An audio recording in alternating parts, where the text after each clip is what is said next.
This is it, people. This is what you've been waiting for. This is Everyday Celebrity Podcast. The podcast for everyday people with everyday problems, trying to find everyday solutions to accomplish everyday goals. Let's start the show.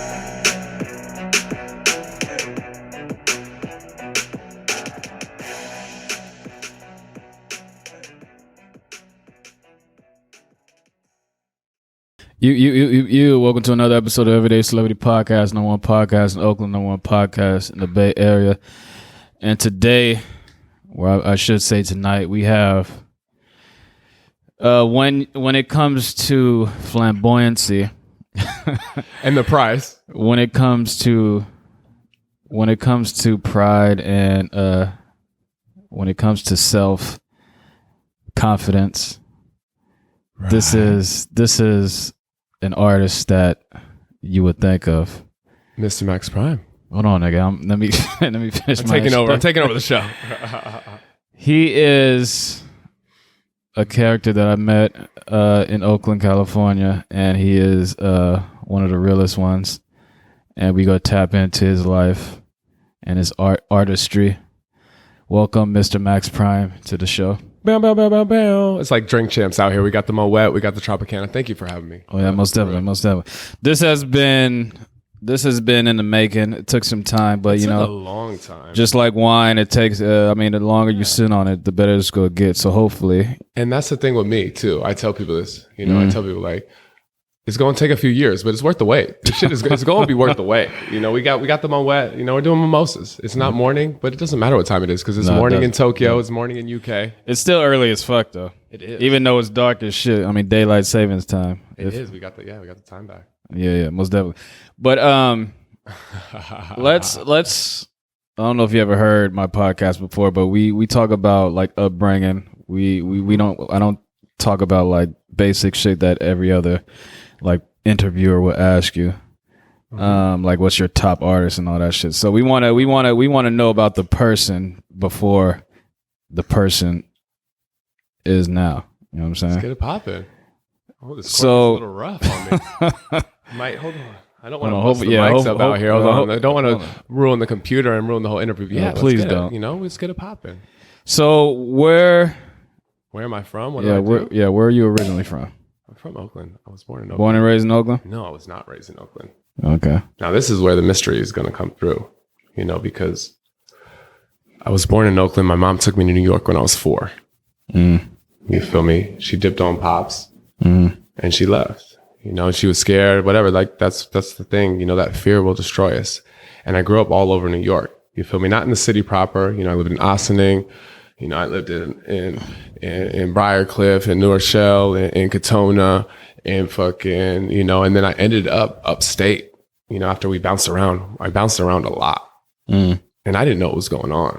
We're staying in these 1-bedroom apartments. We're staying in these things, and I went to a lot of different schools when I was younger. You feel me? And it was always, we got to go. And that's one of my problems. That shit really messed with my sense of love.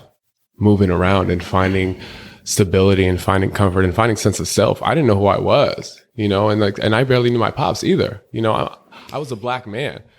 Were you bouncing around? Was she leaving, trying to like hide from him or something? No. She was trying to find my stepdad, and she found him. And then once she found him, then we were on the wiggle, we were on the bounce, on the move, because that was the life that we were living. And yeah, damn.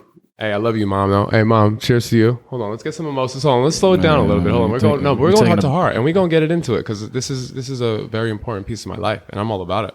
Yes. Let's get it. And shout out to Tropicana. I need to get that mimosa maker. We got mimosas in the morning, but we need to get that Tropicana sponsor too. Right, that's what I'm saying. You know what I'm saying? Cheers. Yep.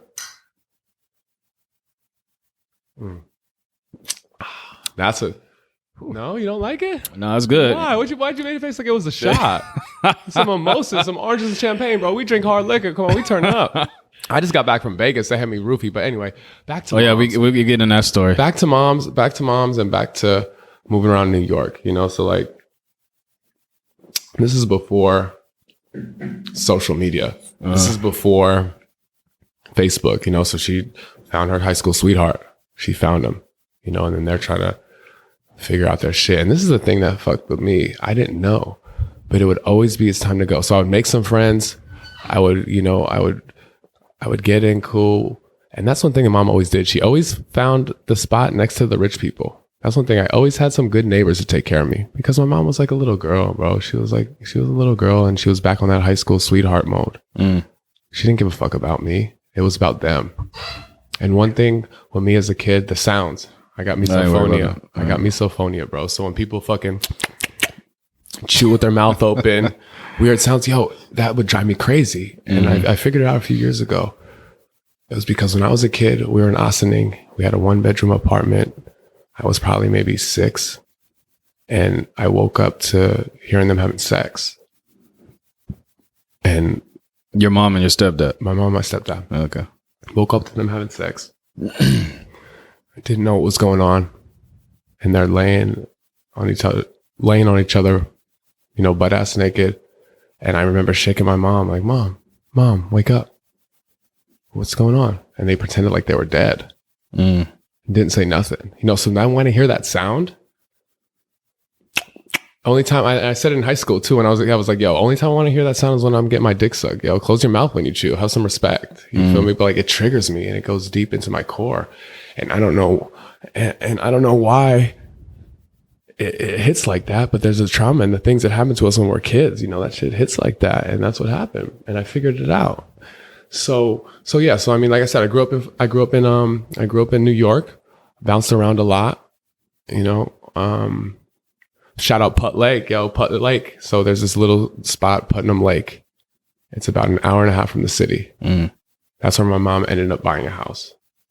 I'm pretty sure my stepdad used to hit licks, and I mean, I'm trying to incriminate him, but like he was crazy, bro. He was wild because we were always moving. He was a painter, but we would always have to dip. So they would do a job, and you know, I mean, New York, upstate New York, there's a lot of nice big houses. You know, you go to Katona, you go to Westchester, you know, there's a lot of rich people. You know, so he would go and do these painting jobs, and I'm pretty sure he would hit licks because that's why we had to just keep going up and up and up, and have to just move out of nowhere. This is your stepdad you're talking about? Was he black? Hell no. He was white? Your mom is black? He was a nigga though. No, my mom is white. Your mom's white? My mom is white. But he was a nigga. But your real dad is black? My father, my pop. Yeah, my pop is Haitian. Yes, he's Haitian and Creole. Yes, he's a black man. But still, I mean, yeah, bro, that motherfucker was hitting licks though, bro. Like, you know, he was hitting licks, and that's the thing about me. You know, they don't think I remember my childhood and remember what was going on and what was happening, but I remember. I remember that shit. And I remember those late nights where we had to move. I remember those fights, you know, I remember them fucking, I remember all the drama and all the shit, you know, and it weighed heavy on me. And what's the age range in this time period? How old were you? This is from when I was, you know, like I said, like 6 to 12. I mean, by the time I was 12, though, I was 6 feet. You know, by the time I was 12, I looked like I was 18. Grab the mic. Like, by the time I was 12, I looked like I was 18, you know? So, I mean, but yeah, from elementary, middle school, you know, like elementary, middle school, just bouncing around, you know, finally settled down, I think maybe 5th grade, 6th grade. In New York? But that's the thing too. It's like I was upstate, but I was still all over. I was wiggling because my mom didn't care. Like she didn't care, you know, like she was in her high school, back in high school fantasy land. It was them, you know, it was always them, and they didn't care about me. So I did what I wanted. So I was exploring. You had a bunch of freedom. Yeah. Too much. I had no guidance. Yes. I had too much freedom and no guidance. You know, and I wish I had that. And then my pops, you know, and then that's another thing too. Like pops was trying to find me, you know, pops would come in and out, you know, like, but that's the thing too. My pops got screwed over on a lot, you know, from child support and from child support to, you know, seeing me and missing me and wondering what's going on. You know, I mean, you know, he got his passport yanked. You know, he couldn't travel. He was supposed to go do the Olympics. He was supposed to go to Australia was that 2000? Was it 2000 Olympics in Sydney? Damn. To run track? No, my pops is an audio. My pops is an audio guy. Okay. You know, sets up, does all this. That's why I did the TV stuff. That's why I do the ESPN. That's how I got into it, because I grew up around it. When I finally reconnected with him, I started coming back out here when I was 12. You know, so I started coming back out to Oakland for the summers, Christmas. You know, so I grew up all over, though. That's the thing too. People be asking me, where you from? Everywhere. My grandma lived in DC. You know, R.I.P. Mama K. You know, she lived in Southeast DC. I remember. Well, let's stay on the New York phase for now. So so when you were in New York and you had all this freedom, were you getting in trouble? I always got away with it. I was blessed. I always got away with it.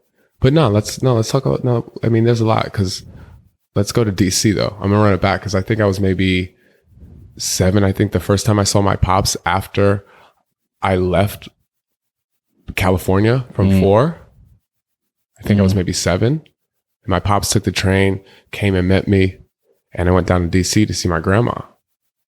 You know, and she was your grandma on your dad's side? Yeah, Grandma K, pops. My pops. I don't call him dad. You know, that was another thing too. That was another thing that pissed me off too, because mom was like, "Daddy, you know, that's daddy."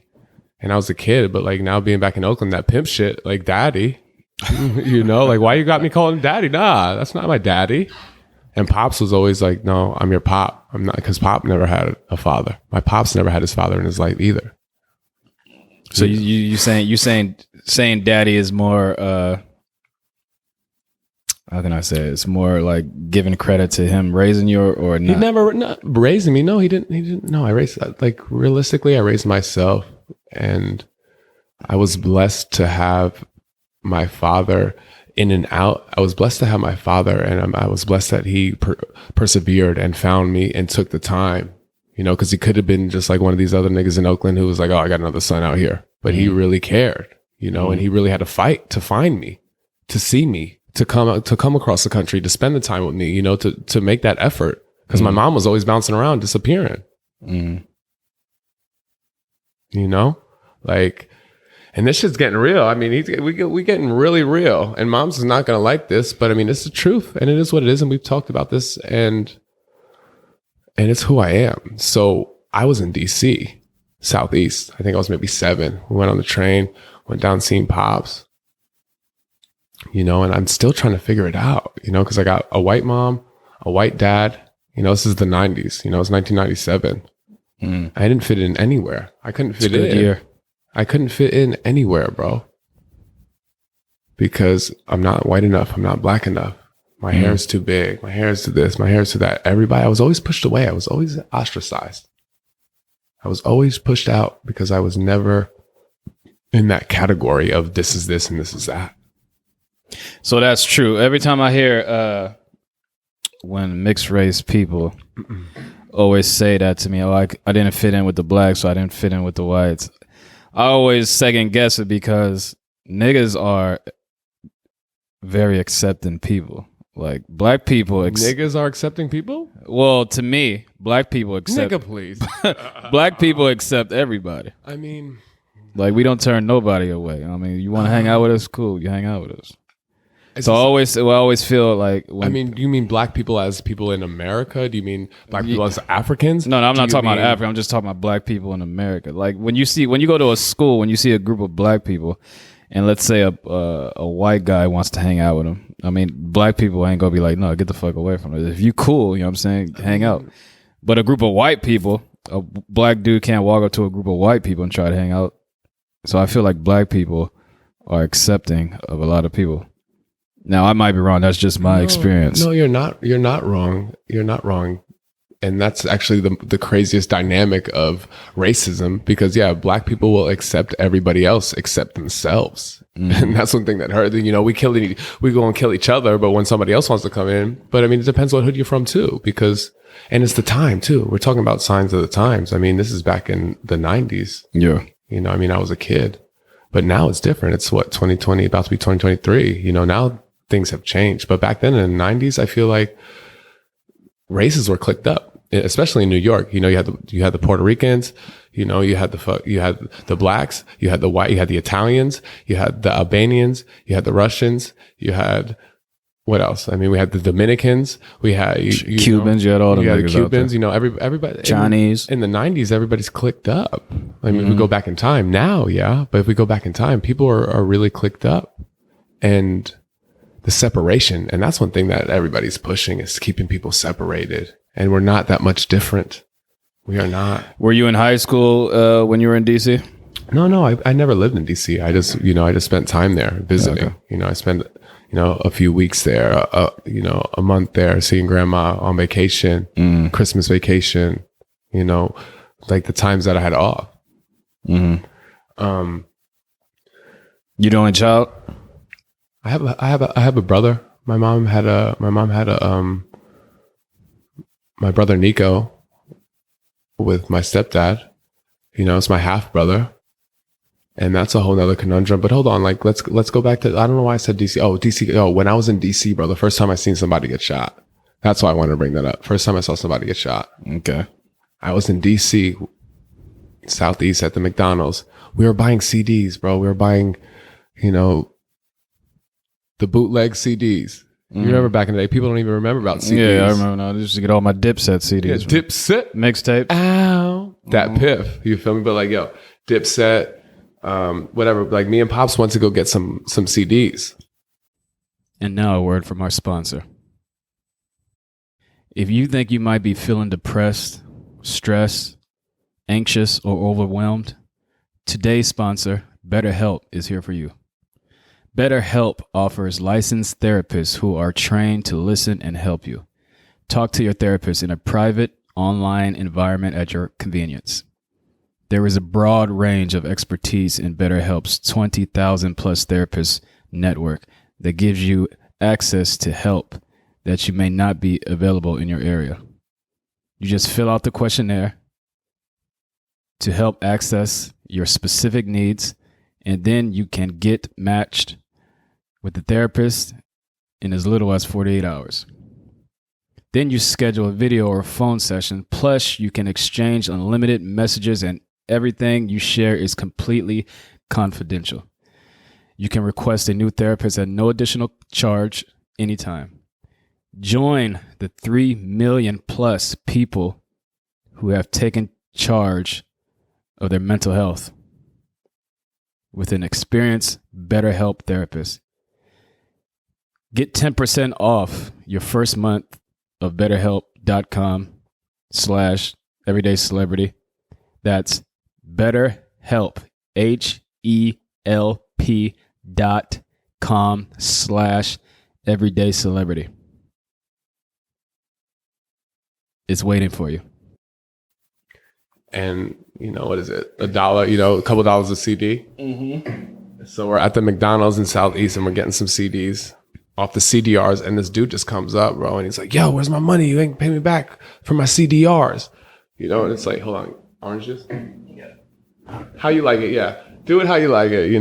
What's your perfect continue the story? What's your perfect mimosa? So we go and we get these CDs, and this dude comes up and pulls up on him, and Pops had maybe, it was what? It's for 5 for 10, 10 for Dub. Uh-huh. And Pops had we picked our 10 out, and this dude was like, yo, where's my money? I'm just blasted, dude. Damn. Like Pops had the CDs, Pops had the CDs in his hand. He shot the nigga that was selling the CDs? Yeah, because he owed him some money over the CDs. He didn't have his money for the CDRs. That's crazy. And Pops just grabbed me and walked off, and we got some free CDs. Cheers to that. Prices went up. He lost his life for some CDs. It's crazy. It is crazy how stupid niggas are killing people for the dumbest shit. I mean, it's not their fault. And you know what else it is? It's not their fault. It's how we've been programmed. And I was thinking about this the other day, bro. We talk about slavery and we talk about conditioning, social conditioning, the amount of anxiety and stress that the black man in America, an African American, because when you go out that's why niggas in Paris is a big thing, because there aren't no real niggas in Europe. You see a nigga in the UK is a little different. They go hard, but still. In Europe, there aren't no niggas because it's not the same. They don't look at race like us. In America, they have been fucking whipped, lynched, hang, ran, chased. Every little thing, every moment of their life has been hanging by a thread. Any little thing that they do could get them killed. Any little thing that they do could get them whipped. And it just has bred so much anxiety. And I think that's why the Black community has so much tension. I think that's why there's so much anxiety. I think that's why there's so much poverty and fear, because it's in our DNA. And that shit, it was instilled in us and over generations of living in shacks and feeling like we're nothing and we're worth this and being told you're not this. When you get told you're something over and over again, you're going to start to believe it. Yeah. You know, and like, that's the thing. And that's why niggas can't come together, because, and that's the thing with the Sambos and the, and the Uncle Toms, you know, motherfuckers want to be the house niggas and the, you know, oh yes, master, this nigga ran off. You know, that's why niggas want to be so quick to snitch. The Herschel Walkers, if anybody know about politics, he's talking about the Herschel Walkers. I'm going Marshawn though. I'm going Marshawn. I'm going to do a Marshawn on him, and I'm going to tell him a quesadilla. Prices are up. But for real, I mean, but like, it's a shame. It's a shame because we're kings and we're gods. And that's why they did that to us, because we had too much power. They took the power away from us. They're like, yo, these motherfuckers can't have all this power. We got to figure something out. Oh yeah. I mean, well, everyone knows that, but I mean, yeah, but everybody knows it, but what are we still doing? We're still killing each other. Takeoff just got smacked in Houston over some fucking dice. When it all comes down to is accountability. Yes, we're dealt these troubling cards, but when it all comes down to you get in an argument over some dumb shit, you are the one who pulls the gun out and shoot him over an argument. It all comes down to not me. Yeah, not you, but I'm talking about when that dumb shit happens. It all comes down to accountability. And dumb niggas like that, I believe, throw them niggas under the jail. If you're that stupid. I mean, we can't even. I mean, it sounds ignorant though to call them dumb niggas, but that's what it is. Dumb nigga. A little nigga. That makes. But like, I hate that word too, bro. That word too. Look back. That word holds so much power, you know, and it's like. It doesn't though. It does. It holds so not much anymore. Because if I drop the hard R and I say nigger, that don't even bother me anymore. It hurt me saying it. Like, the hard R is nasty. That shit don't mean shit to me anymore. Because matter of fact, I don't even know why we veered off into this. We're not veering off. No, this is important. But this is important. The word nigga, I hear. You couldn't say it. Can you say it? Hold on. Can you say it? Say what? So you couldn't say it. You were gonna try to. I'm talking about the. You were trying to do the hard R. You were about to say the hard R, but you went. You stopped. No, see, that's how much power it holds. That's how much pain. No, but listen. No, hold on. The word doesn't mean nothing to me anymore, because I hear people who aren't even black say it more than black people. Like, Asians. Have you ever hanged around Asians and Filipinos? The Asians. Nigga, they calling each other. Nigga. They don't even say nigga. They say nigga. And it's so annoying. I know. They're calling each other that way more than we are. I hate and if you think these when you go to concerts like Travis Scott concerts, Lord have mercy on our souls. No, when you go to Travis concerts, let's go back to the Asians though. Let's go back to the Asians dropping niggas left and right. Because when you're at the bar and they drunk and they drinking Hennessy and they got a bunch of money and they fuck with niggas and they feel like they're the boss, they want to throw that word around a lot. And it's like, bro, you didn't even say anything. You just said nigga. They don't even say nigga. They say nigga 7 words out of a 13-word sentence. Like, what did you just say? Yeah, the word doesn't mean anything anymore. I'm just talking about me. That word you're 100% right. Doesn't mean shit anymore. It's got so diluted. It's got so many diluted. people use it, and if you think white people are not saying it in their house behind closed doors when they're rapping this rap music, do you think they're just stopping when Travis? When you listen to rap music, and then when they say nigga in the song, do you think white people are just stopping? Kendrick, you said Travis. I say Kendrick. I was at Outside Lands. Any fucking rapper. I'm complimenting to what you're saying. I was at Outside Lands, and what is that? Yeah. Man down. Where you from, nigga? Fuck who you know. I was at Outside Lands in San Francisco. Full of all white people. Yes, that's who all goes to the concerts. All white people. And Kendrick dropped that, And the white people were like, my nigga. Like they were so excited to say it. Exactly. It was. You think them niggas in that crowd are just stopping when that word you comes could on the hear song? it. You could hear it all through Golden Gate Park. Man down. Where you from, my nigga? You know, like. And no one cares. No, because it doesn't mean anything anymore. It means a lot. It's just a fucking slang word. No, it means a lot, and it's got so polluted. It hasn't even got diluted. It's got so polluted that everybody feels comfortable, and people are too comfortable saying it because they don't understand where it comes from. Same thing with boy. Same thing with boy. Same thing, you know, and that's why I say with the hard R, you still haven't said it. It doesn't mean anything, but it does mean something to you. And the power and the pain. So many people have been killed. So many people have been burned alive. So many people have been slaughtered. And well, yeah, the hard R does mean something. I'm just talking about the GA. Thank you. No, GA. But hey, now, if you say the hard R is it hurts the heart. That's automatic. That's automatic fighting. The hard R. That's like the one word that just off top you just have to swing. And that's why that's the number one word for fuck. And a lot of people who are not black don't understand it. No, they do, and they like to test. They want to test. They want to push. They want to. If you push get a white buttons. person mad enough, they're gonna say nigger. They're gonna say fuck you, nigger. That's if you get ladies and gentlemen, he still friend. is not dropped the hard R. He's still Listen, he's slowly working up to it. That's how hurtful that word is. I had a friend, right? He was white that I grew up with, and I used to go to his house and shit. This is when we were like kids, and he had a huge family. He had a whole bunch of brothers and sisters, and we were close as fuck. Like we grew up together, chilling and shit. And he had a little brother that used to like follow us around, try to hang out with us. And then one day we were like, no, you can't hang out with us. So we tried to ditch him. And then he started crying or something. And he was so mad. And then he just started, nigger. Started screaming that to me. And to I must you? have, to me, because I mean, I'm black. And he was white. Kid, where was this? This was it was in Southern California. Like outside of LA.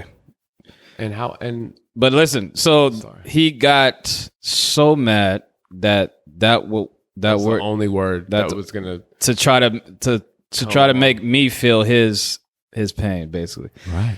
And I must have hit him so hard, like I hit him so hard, his head like went back into the wall and shit. Yeah. Well, and that's the thing, and that's what I'm saying. Words do hold so much power, and like you say, nigga doesn't mean anything to you, and you're 100% right because it's gotten so diluted and polluted. But that hard R has so much hate and so much fire, but so much death behind it. The reason that when you say it and speak it up, it's almost like it's almost like abracadabra. It's almost like speaking a magic word. When you say that word, you can feel it. Like when I said it earlier, it hurt me to say that. And it brought me back to that time. And that's the thing that people don't understand. What we say is very important and very powerful. And that's another thing too that we need to talk about is all this, what are we saying? And you can't say this and you can't say that. Yeah. You say everything on this shit. No, I'm not. Prices are up. Prices are you dug deep. You dug deep in me. He caught me off the bat and had me talk about my moms and my childhood and put her on blast. And I love my moms. You know, we reconciled. And thank you for having me air that out. Cheers to that. Mm-hmm. You know, cheers to that for airing it out. We ain't done yet. No, prices are up. We just got started. You know, it's like crypto right now. You gotta ride the wave. But hold on. Like that's the thing about our vocabulary, our words, and the things that we say. We need to take accountability of it. But now everybody is, he just said this. He can't say that. You know, and it shuts everything down. No, we need to have a conversation about it. We can't just cut people off just because they're speaking their mind. What do you feel about I don't know if you're tapped in with like what's going on in social media, but you know when Elon Musk purchased Twitter and then the word nigger rose. Oh, he said, bow. He just dropped the hard R. It rose 500%. It rose 500% because he I guess he said like you can say basically free speech. So basically he made it to where you can just say anything, whatever you want on Twitter, and then everyone just started saying. I mean, I didn't even know that you couldn't put a NIGGER on Twitter and it wouldn't post. I mean, you couldn't until Elon Musk bought Twitter. So you couldn't do that? Before Elon Musk bought Twitter, there was if you tried to do that, your account probably would got us suspended or blocked or whatever because it was considered hate speech. Wow. And now Elon Musk, he bought Twitter, right? And then now he freed up to where he didn't to where you can basically say anything because he believes in 100% free speech. I mean, I believe in free speech as well, but it's like, why are we? Do you though? But that's not even speech. Because everyone says they believe in free speech until they hear something that they don't agree with. Me, I'm gonna speak my mind. I'm gonna speak my mind. I have no problem. You know me, bro. Like you see me, I'm gonna go off the cusp and I'm gonna say how I feel, and I might be wrong. And if I'm wrong, okay, I'm wrong. You know, but I will always express how I feel and tell you what I think. And sometimes that turns people off, and it makes them like, "Yo, this motherfucker's crazy. What is he talking about?" That's not even where I was thinking. You know, but like I'm gonna get it out. I'm gonna air it out, and it's not free speech. These people are typing behind a computer. You're not talking. You're not grabbing a mic. You're not standing up and showing your face. And free speech, I believe in free speech. I don't believe in free typing. I don't believe in free twitting. Come on. Come on now. Y'all want to sit behind your computers at your house safe and sound and talk all this shit. That's the thing too with the internet. That's why it's getting messy because everybody gets tough behind a computer. Come see me outside. Yeah. I'm going to say it to your face. If I say anything to anybody about them, I'll see them in the street and I'll be like, yeah, bro, like, yo, prices are up. You did this. Like, that's how I feel. I'm not a sneaker. You see me, I got Gucci shoes. I wear boots. I don't wear sneakers. I don't sneak around. I don't tiptoe. I'm not walking on eggshells. I'm gonna speak my mind and I'm gonna stand firm to what I believe because that's who I am. But so many people are so comfortable, you know, drunk. They ain't even drinking mimosas. They probably drinking Budweisers behind, you know, on their computer. So you believe they shouldn't be allowed to say that? Okay. It's not that I don't believe it. It's the fact that they're sitting behind a screen. It's not speech. They're not out there. They're not representing themselves. They're not taking a stance. They're just putting some things up and clicking. It's so easy just to type and click and send. If you want to say something, stand up and back it. Because if I see that dude who said, I bet you, 500% of those people, out of that 500%, 498% of those motherfuckers will be scared and will get their ass beat if they see us and they want to say that nigger shit. Yeah. You feel me? Like, they're not going to say it to our face. Of course they're not. They'll say it on the computer. See how you type and see, poop? You know, like they going to say it on the computer. They ain't going to say it to your face. You know, and that's the problem. That's the problem because they're comfortable doing it behind your back and behind closed doors. But when we in the streets and you face to face and man to man, they're not going to say that. And that's the problem. So when did you migrate to the West Coast permanently? Born here. I came back. I was born here and I came back. When did I come back? He said migrate. Come on, bro. The spiritual migration. I came back to Zion. I came back to not Zion. What is it? Mecca. I came back to Mecca when I was 17. I graduated early. You know, I mean, I was 17 when I graduated high school, and I came back to Oakland. I came back to Oakland though when I was 12. The first time I came back home was when I was 12, and I came every summer after that. You know, so I would spend my summers in Cali, and then I would go back to New York. You know, I remember that first summer I came back to Oakland, and it was weird, you know, because like I had dreads, and it was crazy because I had dreads. I wanted dreads just off the vibe before the hyphy movement. Like, you know, I like to smoke weed. I started smoking weed when I was young. You know, I was 12 till, I mean, yeah, I think that's 12. But I started smoking weed. I wanted dreads. I just like the Rasta vibe. I don't know why I wanted dreads, but I had dreads, you know, and I came out here and I remember I was like 14 and it was the hyphy movement and everybody just had their little nubs, you know, they just had their little strawberry nubs and and I was banging, you know, but my mom had did my dreads. I still looked like a pineapple head, you know, they weren't tight. They weren't right locks, you know, like I didn't have the proper locks. You know, I had some hippie dreads because I'm white still. I'm still white. Yeah. He said, yeah, you're right. No, like, but like, you know, like I had my dread, but I wanted my dreads and I had dreads. So I came out here and I was. What year was this when you came back here? I told 12, when I was 12. No, for good 17. I moved back out here when I was 17. So 2007. 2007. Okay. 2008, after I graduated. 2008, I graduated and I moved back out here. What was the reasoning for moving back? It's my home because it was my home. You know, it was my. You didn't home. want to stay in New York? No, I didn't want to. No, for what? Prices are up. I need to get back to the town. I need to get back to Oakland, where I was supposed to be the whole time that I got pulled away from. You know, and I came back and I got into San Francisco State.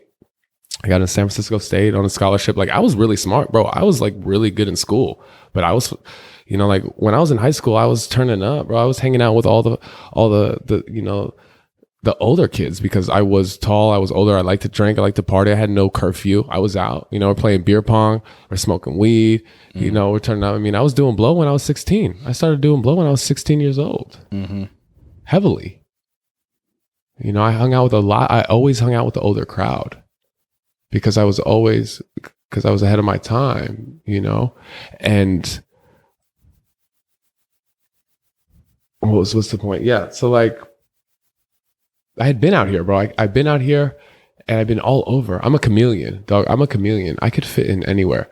That's the thing. I could fit in anywhere, bro. I could be on the court, talking to the ballers, in the locker room, popping bottles. I could be on the block. You feel me? Talking to the knocks, giving them money, telling them, yo, what's going on the streets right now? The feds is out here. We watching. They were doing the what? I could be sitting talking to the director for Monday Night Football about what shots we're going to get.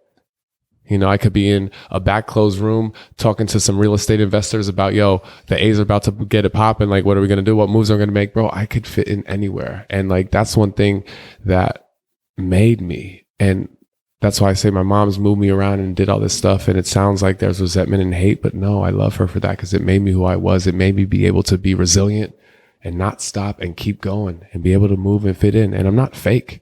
I'm just versatile. Where's your mom at now? She's in New York. She's New York still in New York, upstate New York, close to Connecticut. Shout out to Green Chimneys, you know. Green Chimneys, it's a beautiful Green place. Chimneys? Green Chimneys.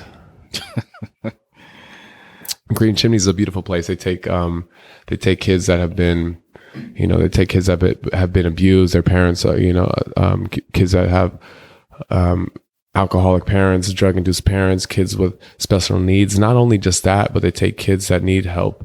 They take them, they live there. It's like a giant group home. They use animals in a farm and for rehabilitation. It's a school. They take kids with cerebral palsy, to take kids with multiple sclerosis. They do a lot. I mean, I need to get the pamphlet. We need to. What does she do there? She's one of the head people. She's one of the directors there. She runs that. She runs the spot. She's been there for a long time too. She's been holding it down. But it's a beautiful place. It's came up too because it used to be crazy. But it's beautiful to see a place like that flourish. You know, where they're taking inner city kids and getting them out of that environment and giving them opportunity and helping them learn and grow and rehabilitating them. You know, and that's her slice of heaven, and God bless her for that. And I love her. Yeah, cheers to that. Cheers to that. Cheers to Green Chimneys. Shout out Green Chimneys. Shout out Jules. Shout out Moms. Let's get that sponsorship, Green Chimneys. That's state money. We don't want no state money. Prices are up. So you went to San Francisco State and studied what? I went to San Francisco State, and I was in the. We gonna finish this bottle, huh? No, we're just getting started. Prices are up. We're just getting started. See? Yeah, you're hating on the mimosas, but the mimosas is a wave. Mimosas in the morning. Anytime is a mimosa time. So you went Tropicana. I want that mimosa maker. Went to San Francisco State when? I went to San Francisco State from 2008 until 2000, and I went there for a year. But I messed it up. I was college. College is a crazy game. What were you studying? Did you go to college? I did. It was a waste of fucking. I'd say it was a waste of time, but college is, it's a get in where you fit in, and like the people that have their alma maters and they have their parents and they have all that stuff, they can get in because they're given. But when you don't have anybody to guide you, you don't know. It's hard, and that's what I'm saying. I went to state. I was in the Becca program, Broadcast Electronic, Becca, BECCA, Broadcast Electronic Communications Arts. I don't even know how that I said it like that, but that's what it is. I think it's BEC. It's Becca. Okay. Broadcast Electronic Communication Arts. And it's a great school. San Francisco State is actually a great school for if you want to do production, if you want to do theater, if you want to do lighting, if you want to do videos. It's actually compared to Juilliard on the West Coast. Did you know that? No. It's a really good school. You know, so I got in for that. But I fucked it off because I'm a nigga. And I don't understand the opportunities that I have. And I was still trying to figure my life out. I was 17. You know, I was 17. I was still trying to figure life out. And I had to take a bunch of all these other classes. I didn't get to do what I wanted. You know, the first year, you know, you got to do your general ed. You got to do your math, your algebra. You got to do your English. You got to do the bullshit. You know, you're not doing what you want. That's why I always say go to community college first. Yeah, off top. And that's why I went back to Laney. And that's when I went to Laney. Shout out to Laney. Get all that shit out the way. You know no, shout out to Laney, bro. Do you know about Laney? I do. I had Laney lit. They got a fucking Netflix show about their football team. They do? They got Laney Gridiron? They got the Laney Cats on Gridiron? I think it's called Gridiron Lights or some shit. Bro. It's like a documentary about the Laney football team. Bro, I was at State. On Netflix. I catted off at State, and I had to go to Laney. Okay. And I went to Laney, and shout out Muhammad. Right there, Lake Merritt Bart, the front, there was a hot dog stand. He would sell single swishers and single cigarettes. Yo, we had Laney going stupid. We had the whole hood. We had West Oakland, East Oakland. Niggas were pulling up from all over the hood in the front of Laney. Just to get glizzies? No, not glizzies. No, to just turn up, to get weed, to freestyle, to smoke. He said just to get glizzies. Just to get some hot dogs? They were pulling up because it was lit. Because it was Laney was lit back in the day, bro. Like that? Back in like 09, 10. Back in like 10, Laney was going stupid. Damn. Laney was lit. Everybody was smoking. Bro, you couldn't even walk. Bro, you couldn't walk to class without getting high because there was so much weed in front of Laney. I had Laney crazy. This was before Bluetooth speakers. My pops had some speakers, gave me some speakers, bro. They had D batteries. I had them in my backpack and they had the auxiliary. I plugged them in. I had beats, bro. We had freestyle sessions in front of Laney. You know, we're smoking hella blunts, running it up. And then I had to go to class. You feel me? Like, and I still was killing it. I ended up being, shout out to Steve Slitsky at Laney. He was he worked at KTVU. He was one of the producers at KTVU. He ran a great class. He did introduction to media. You know, he taught you how to edit, how to do short films, how to do all this stuff. Like there was a lot of good teachers at Laney, bro. Laney's a special place. So yeah, this is another thing that I find interesting about you is you worked. This is when I first met you. I used to see you at the Warrior games, and and you were working for ESPN. Can you tell the people what you were doing? Oh, of course I can. And it's you'll hear it in the song at the end. So for ESPN, I mean, and that's what my pops did. My pops was the audio guy. Like I said, when I came out here when I was a kid, I'd be around TV trucks. So in the back of a semi truck, there's a whole production studio. Yeah. There's a director's chair. You go in the truck, it's a whole studio. You got 20 screens. You have a switcher in the back. You have a SSL board where the audio mixer is, and it's live TV production. You know, and that's what I did. I would set everything up. So I started off doing the grunt work. It's a utility, you know, over under wrapping cables, setting it up, doing the grunt work. That's how I started. But I busted my ass and I kept going. Then the Warriors started winning, and when the Warriors started winning, it got bigger and bigger. A normal show is 1-2 trucks. When the NBA finals are here, it's 30, 40 trucks. Because like there's like more stations covering it, or what? It's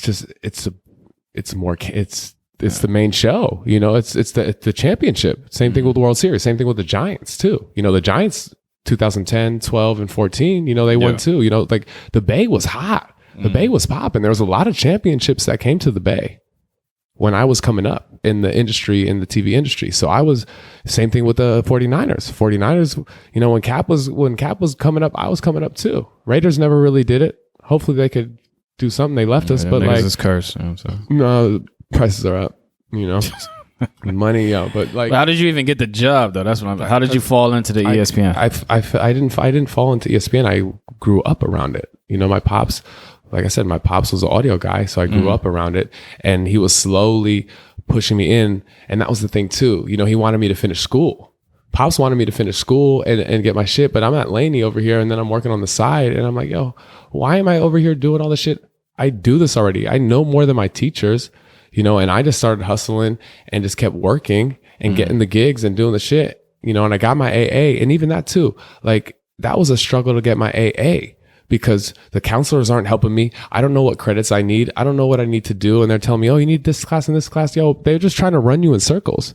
And I finally found this one good counselor. She showed me my shit. But the whole time I was like, I'm working and I'm already doing all this stuff. I don't need this degree, you know, but I got my AA and that's where it stopped. I got my AA, but I was already working. You know, so I got my foot in the door because of my pops, but I busted my ass, bro. And I was doing I think about the Bay Area. You got Cal, you got Stanford, you got the San Jose Sharks, you got the A's, you got the Giants, you have the Warriors, you have, you have what else? I mean, you have St. Mary's. There's so many games that are being broadcasted. Stanford.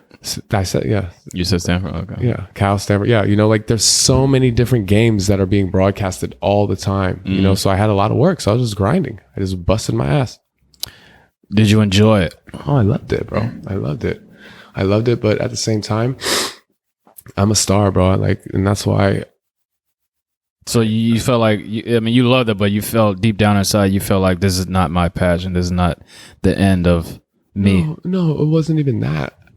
I loved it, but I should be on stage. You should be in front of the camera. I shouldn't be. Yeah, I should be in front of the camera. I shouldn't be here for 14 hours. I'm the opposite, nigga. I'm a behind the camera type of nigga. You're in front of the camera too, nigga. Stop. Yeah, Stop. Be sexy too. Stop. Look, you see, I'm opposite. I'm behind the camera. Stop it. Look, come on. Look, come on. Stop. I'm a Dame Dash type of nigga. I want to be behind the scenes. No, don't say Dame. No, Dame. You're gonna say Dame Dash for behind the scenes. Dame Dash is not behind the scenes. Well, his brother, Biggs Burke. I'm a Biggs Burke type of dude. If you want, but it's a lot of, bro. It's a lot of work, dog. Like I'm doing 12, 14-hour days, grinding, busting my ass. And a lot of these people, and that's the thing about it too, it's like any job. You got people that are going to work, and then you got people that are just going to stand around. And I'm the motherfucker that's going to do the work, and I'm talk shit. You know, you see me, I'm gonna call. Prices are going up. I mean, I wasn't saying that, but I'm like, come on, let's go. What are you doing? You know, let's get to work. You know, there's so many people that just float by in life. It doesn't matter what job it is. There's so many people that just go and float by and don't do what they need to do, don't pull their own weight. And there's those people that make it happen. And I mean, working at that job, I'm pretty sure you met a lot of influential people, influential athletes. Is there but that's anything that like rubbed you the wrong way? No, but that's the thing, bro. And I know you're trying to keep it moving, but hold on, let me get this out, because like doing that and working in that environment, it was awesome. You know, like I'm on the field. I'm on the field at Stanford. I'm at the Pac-12 championship. I'm in the locker room popping bottles. I'm at the Super Bowl. I'm at the World Series. I'm in the dugout. You know, I'm around all of these amazing things and places that people can't go. I have all access pass. You know, but it's like at the end of the day, when I get my check, yeah, it was cool money. It was good money, but it was a lot of work, and there's a lot more money to be made. Yeah. And then I did pyro. You didn't even know about Europe, bro. You don't know about Europe. You don't know about One Direction. You don't know about Justin Bieber. Like, I was a pyrotechnic, bro. I blew shit up too. Damn. Like, I did a lot of shit being a stagehand. That's what I'm saying, doing the grunt work. You know, like there's so many people that are needed to make these shows happen. And I did a lot of that. Shit. I was in Europe with One Direction doing stadium tours. I went to Oslo. I went to to Amsterdam. I went to O2 Arena in London. I went to we could pull up the One Direction tour list. I mean, I went all over Europe. I was in Japan with Bieber. I was in I was all over with them, you know, and it's just like when I'm sitting backstage and I'm hearing all these people screaming for these guys, and I feel like they should be screaming for me, and they don't even know that I'm here. That's when I'm like, yo, what am I doing? And it's happened many times. So that was a turning point? No, it wasn't even a turning point. It was just something that I felt in my heart. The turning point was popping bottles in the locker room with the Raptors. When the chick's interviewing me talking about, how does it feel to be a champion? She thought I was one of the players. And I said, I'm not even a champion. I just set up. I told him, I set up. Shit. I set up. I make it happen. I was in there popping bottles. You was in the Raptors locker room popping bottles with the Raptors. I was passing them bottles out after the Warriors lost. Steph was supposed to hit that 3. Steph was supposed to hit that 3. It was supposed to go to Game 7. Supposed to go to Game 7. If we look at the highlights, Steph was supposed to hit that 3. It was supposed to go to Game 7 because if you look at this is sports, nigga. Everything happens that's supposed to happen.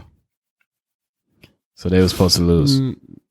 They were going to lose. They were going to lose Game 7, but they weren't supposed to lose Game 6.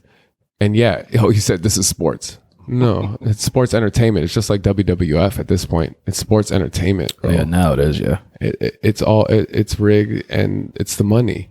And I know because I have bottles from Cleveland. I have bottles from when the Warriors won. It's Moet. Shout out Moet. R.I.P. Virgil. Yes. You know, let's get that sponsor. Moet always sponsors the bottle popping celebration. There's a picture of me in a bathtub of Magnum Moet bottles. When the Raptors won, guess what the bottles were that they were drinking? The Moet? No. It was a $20 bottle. I think it's like Cuvée 9. Something. It's a $20 bottle of champagne. Why was that? Because they weren't supposed to win that night. Steph was supposed to hit that 3. Oh, so you're saying that they didn't prepare for... I understand what you're saying. No, they prepared and they had some champagne, but Moet sponsors the bottle popping celebration all the time. And Steph was supposed to hit that 3.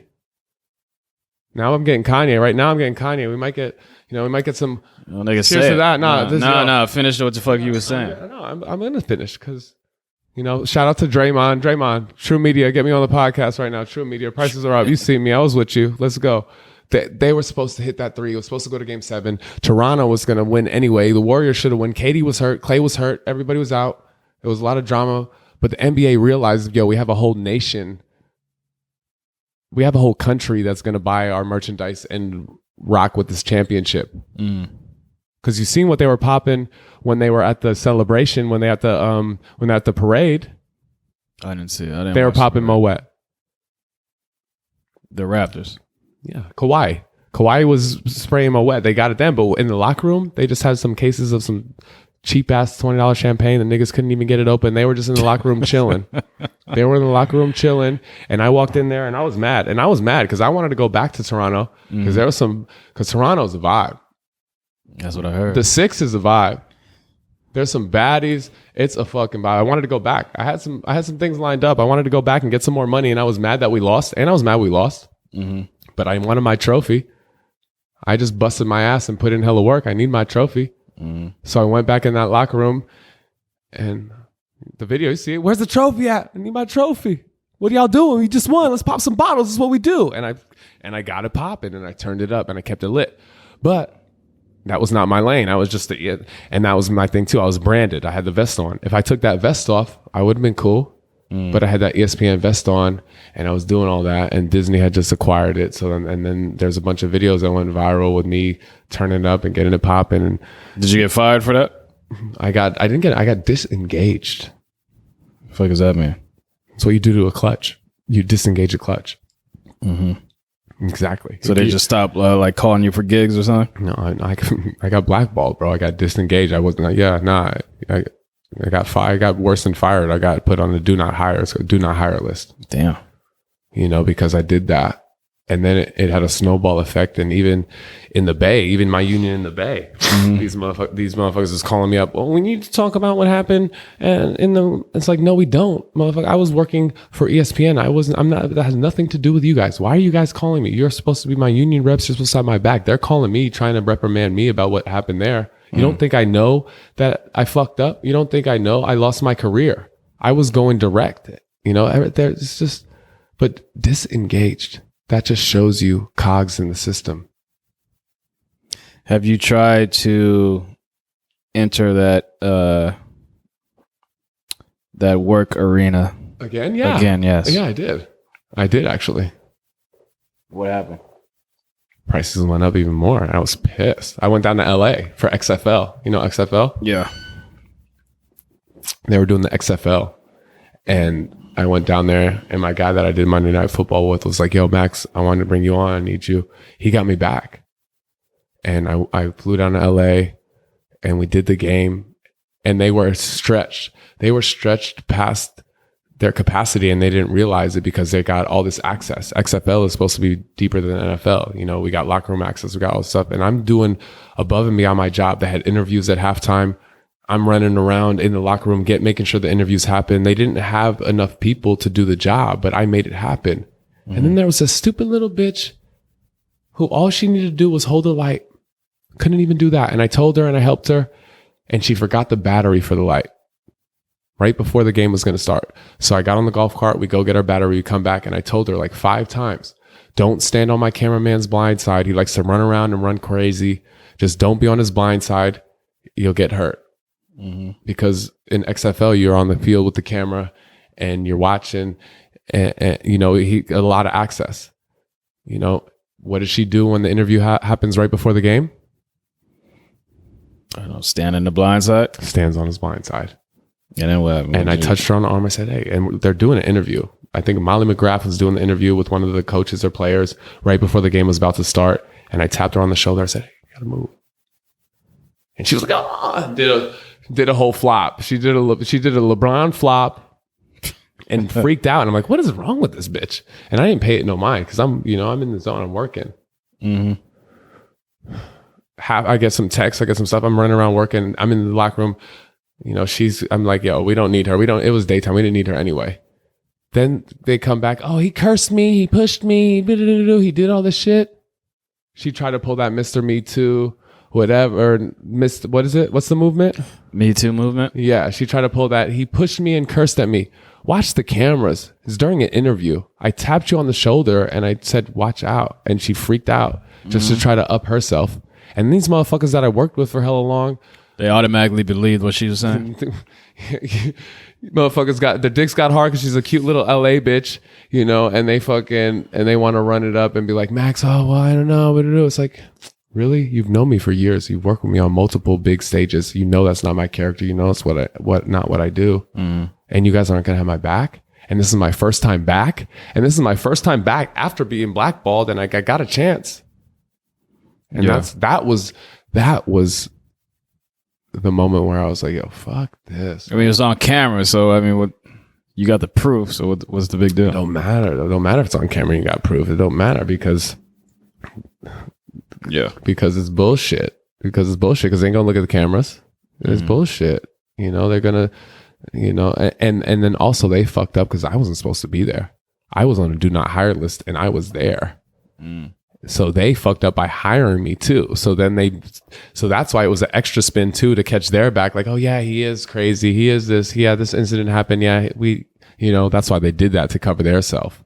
Because they ain't got my back, even though I made the show and then I'm doing shit to make the shit happen. But then they're saying, oh, he shouldn't be here because he's, because they fucked up. That's what I'm saying. The politics and all this shit, bro, it's still goes. Like you said, it's funny how you asked me about high school. Nigga, even in the real world, everybody still act like it's high school. Yeah. So when did you start making music? When did that happen?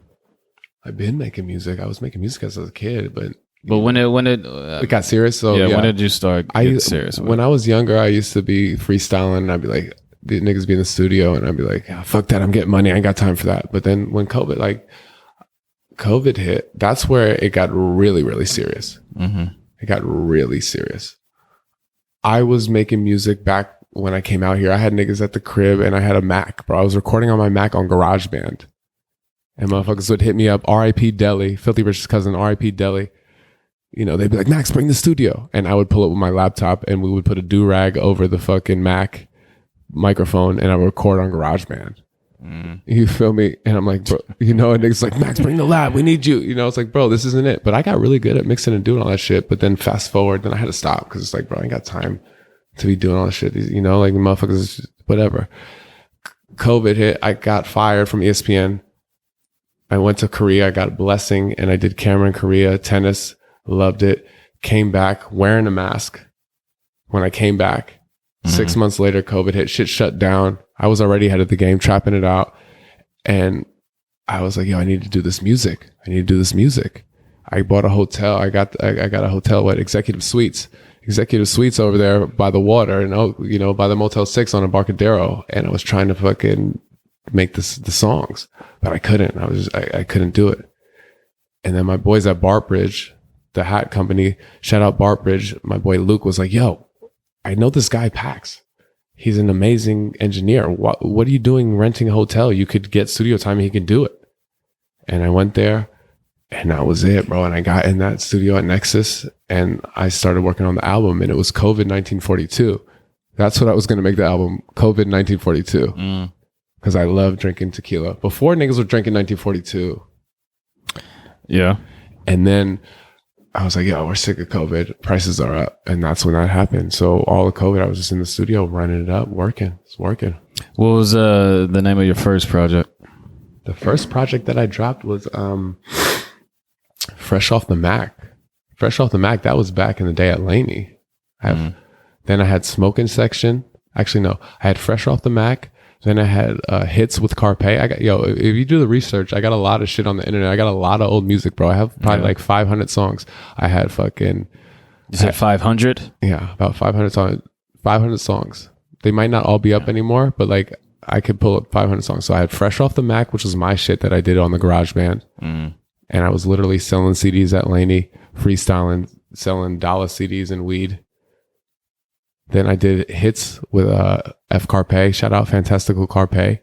Then I did Short But Shit with my boy Freddie Hertz. Then I did Smoking Section with my boy Isaac. R.I.P. Isaac. That shit's crazy. Isaac died running across 880. Got hit by a Prius on some weird shit. Death by Prius. Yeah. Smoking Section was dope. And then after that, like that kind of sucked my energy though too. I had to take a break. And then now I got Prices Going Up. That's the album Prices, like and Prices Going Up is the most official album because that's on all platforms. That's the production, like that's the realest one. Well, let's talk about the process of making Prices Going Up. Like, tell me what your mindset was when you were making this album. Man, that's a great question. But it's already written. The prices were up. My mindset on that was like, the world's gonna end. My mindset was COVID.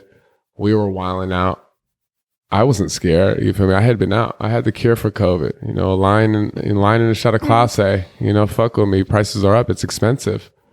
But it was an outlet, and my mindset was just trying to make it. And like, it felt like when we were making that shit, it was going really. That shit was fire. Like we were onto something. But then I just got too over the influence. I got too wrapped up in my ego. I got too wrapped up in myself.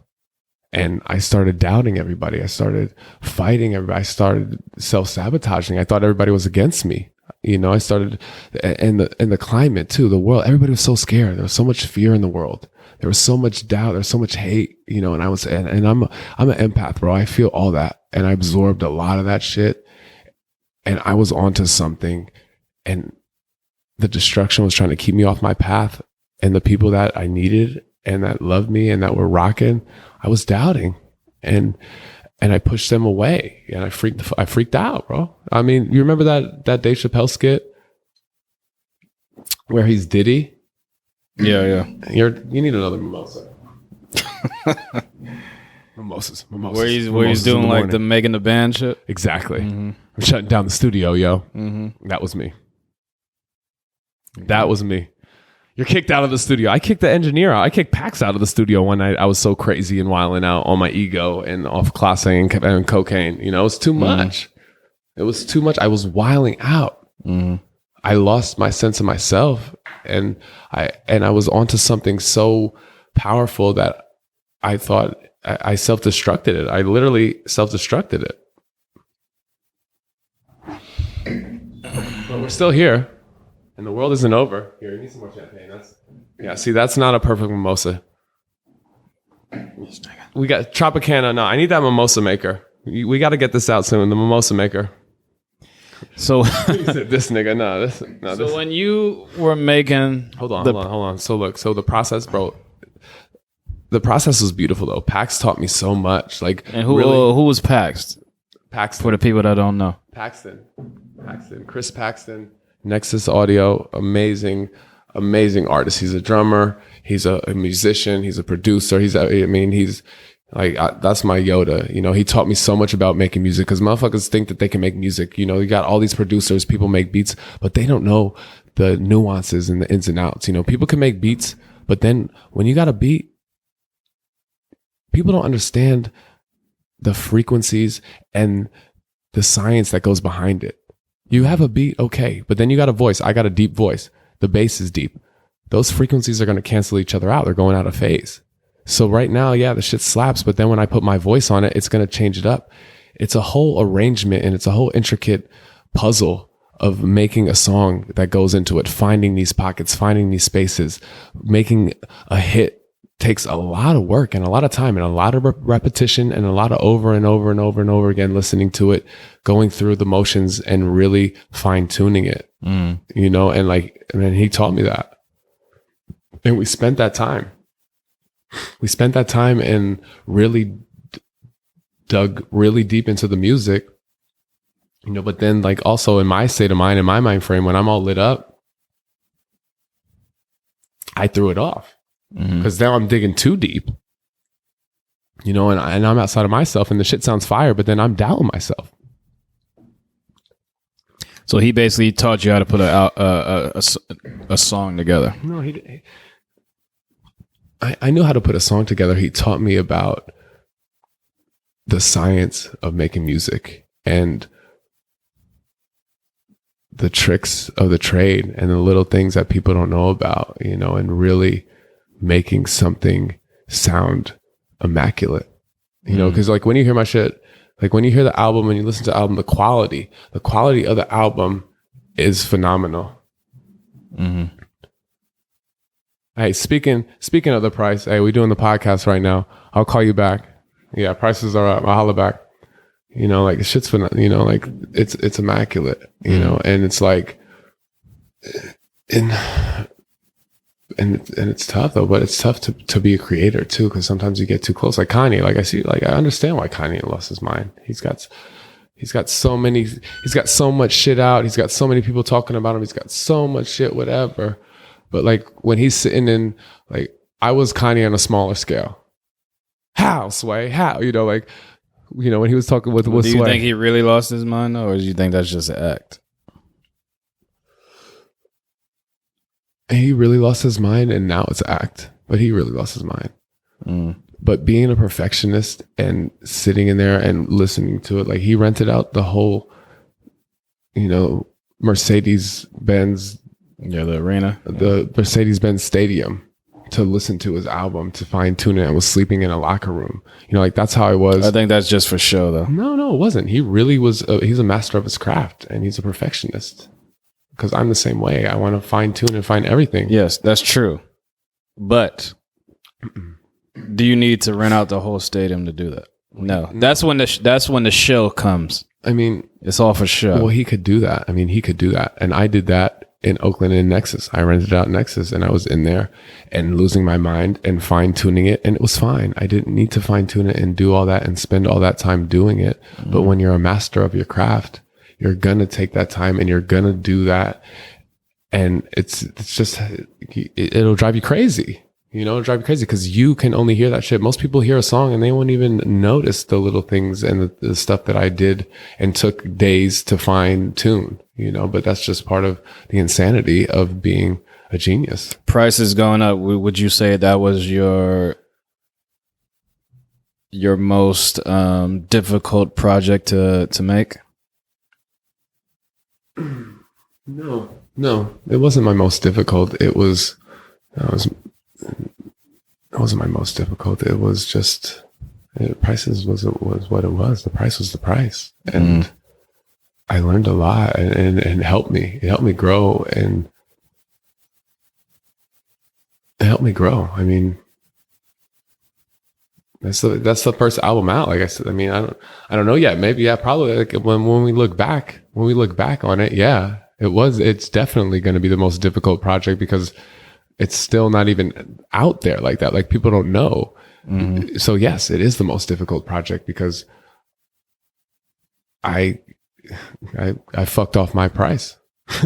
You know, I gave away my price because I lost my mind. Yes, it was very difficult. It was very difficult because I was taking care of a lot of people. I was doing a lot of other stuff too. I mean, like Suge said, you know, oh, you want to be Diddy? You want to be all in the videos, all in the shows? Well, yeah, it's not easy to be all in the videos and all in the shows. It's hard to do everything. You can't do everything. And I was fucking doing everything. Paying for the shit, putting people on time, getting people on there, you know, like everything. I was doing everything except making the beats. I was helping people write their shit. I was helping people with the music. You know, I was doing everything. And it was so frustrating because nobody saw my vision, you know, I mean, and they did, but they thought it was just a joke, you know, they thought it was just having fun and we're drinking mimosas and we're drinking clase in the studio, you know, like, as we sip our mimosas in the morning. Well, people are not going to believe in, you can't expect people to believe in your dream and your journey more than you. Like like when you have a podcast or business or music or anything, and when you're starting it, people are not going to be like, oh, just expect people to fail you. That's my advice. Expect to be, because no one is going to be more passionate. I can't expect my friend to have the same amount of passion when it's not even their dream. It's my dream. So I can't expect this nigga to go hard as me. And that's the thing. It was not just my dream. It was all, I mean, when we're when you're a musician and when we're creating together and we have the same dream and we have the same passion, like this is different because this is your show. And I'm so thankful that you brought me here because you got the shit right. You got it going. This is fire. Appreciate that. No, you got it right. You got it right. But when we're sitting in the trenches, making music up all night, freestyling, rapping, working on beats for hours and hours, and we know each other in and out, and we know what we want to do, and we're talking about the plan, we're talking about what we want to do.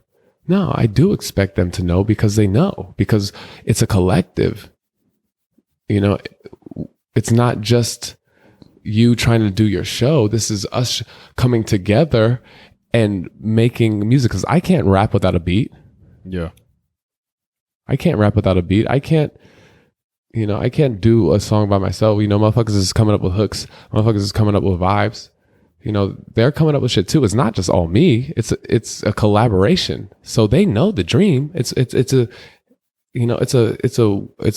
a multi dream. It's not just mine. And that's what I always said too. You know, I couldn't do it by myself. I'm not selfish. It's not just me. They knew. But I fucked it off because how I treated them, how I treated people.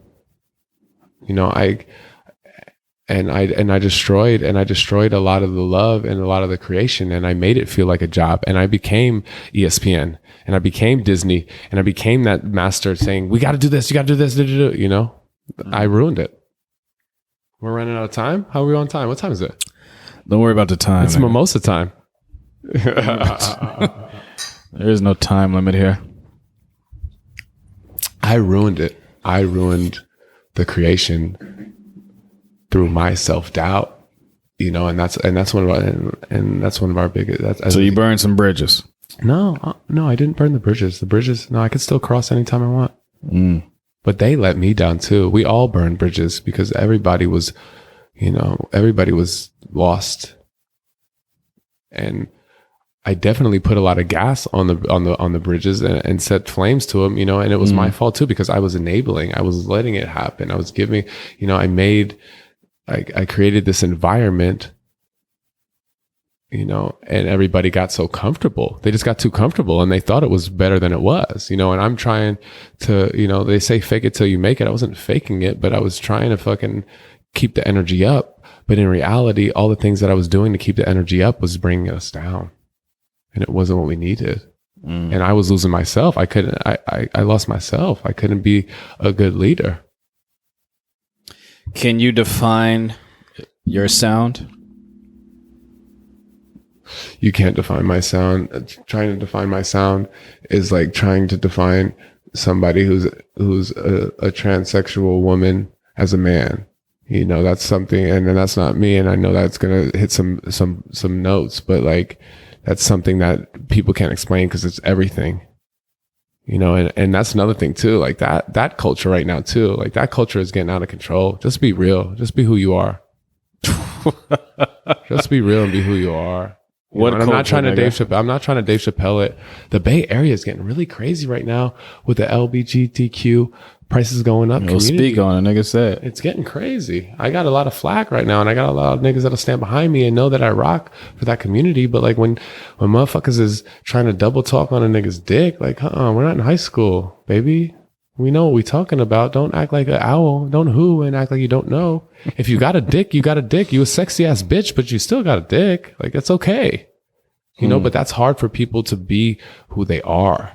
It's hard to call people out. And I call motherfuckers out. And there's been a few times where I call people out and they get uncomfortable and I make it really weird. And I'm not even trying to. I'm just confused too. Cause like, yo, you're bad as fuck. Like maybe you could have sucked my dick.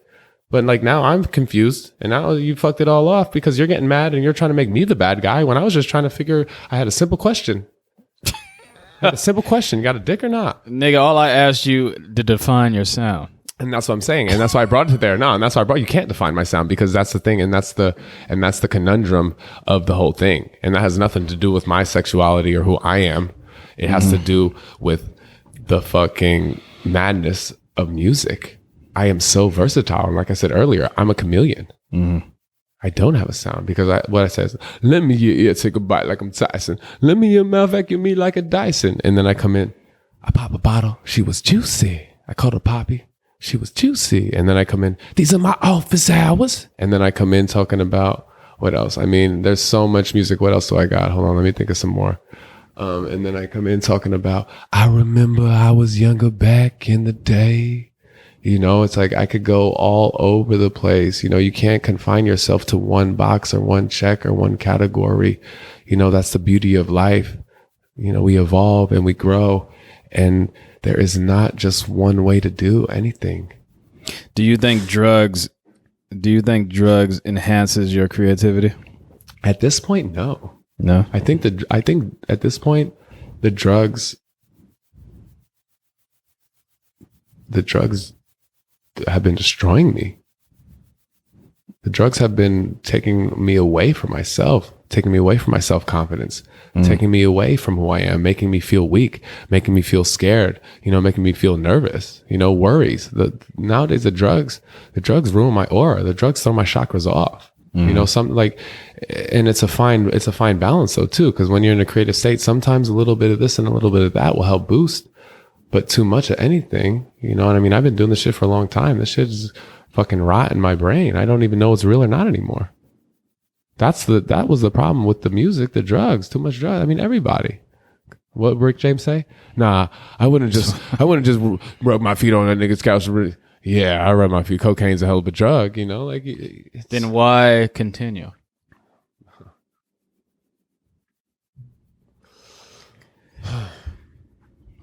You have an addictive personality?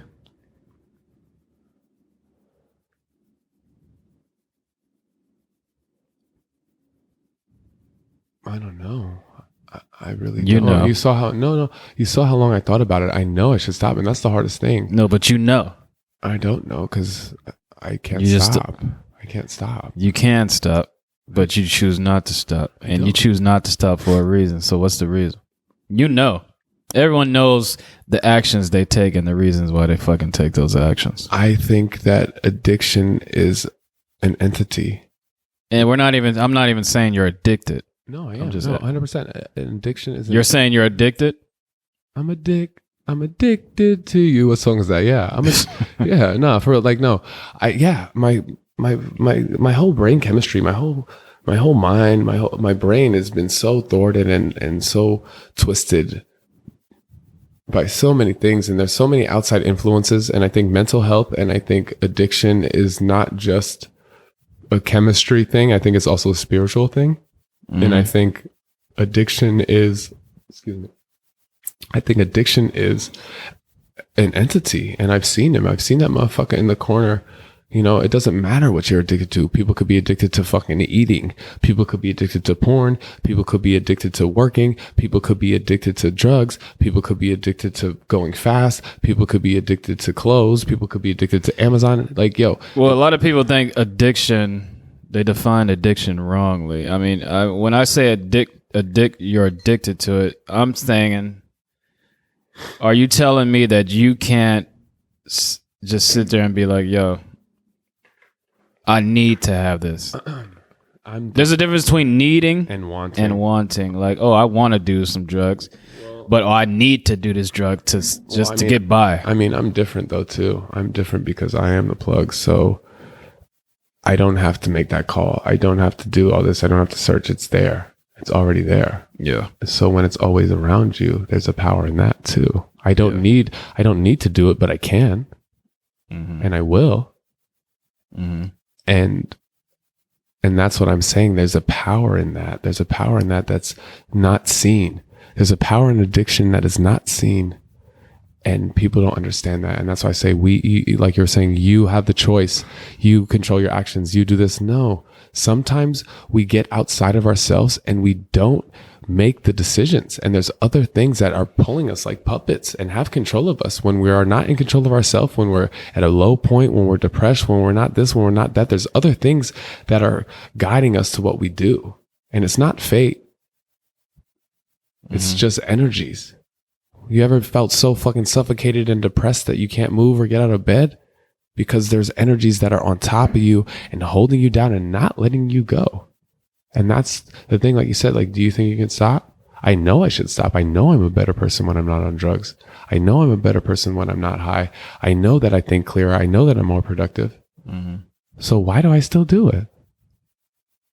It's a test. It's a test, and it's discipline, and that's the thing too. And it's a test. Do you still do it because you like the way you are when you're high? No, not at all. I don't like how I am when I'm. Because a lot of people, like,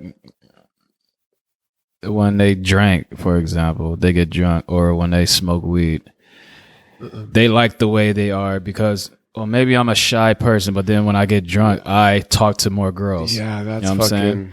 That type of shit. Well, they're not happy with their true self. That's that high school shit, and that's not me. And no disrespect to what you're saying, that's that high school shit, and that's not me.